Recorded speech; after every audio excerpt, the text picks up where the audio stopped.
Добрый день, уважаемые зрители!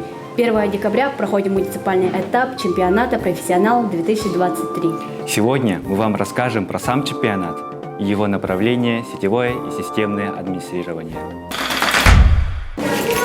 Чемпионатное движение «Профессионалы» представляет собой соревновательное мероприятие, направленное на демонстрацию конкурсантами компетенций и работу над созданием прототипа в определенной экономической области.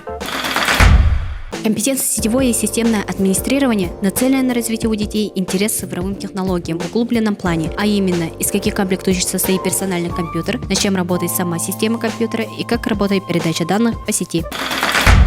Учащиеся из всего Мегино-Кангаласского района собрались в школе имени Филиппа Гавриловича Хлопкова, чтобы узнать, кто быстрее соберет и настроит персональный компьютер.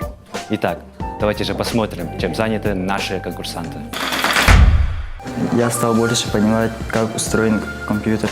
В этой компетенции я, наверное, научился больше пользоваться командной строкой за этот год.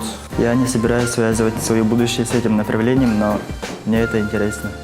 Да, связываю, я собираюсь стать программистом, в эту сторону двигаться. Наша компетенция действует уже 3-й год. Год за годом мы пытаемся усовершенствовать ее задачи. Наша компетенция помогает сформироваться молодым специалистам в области IT.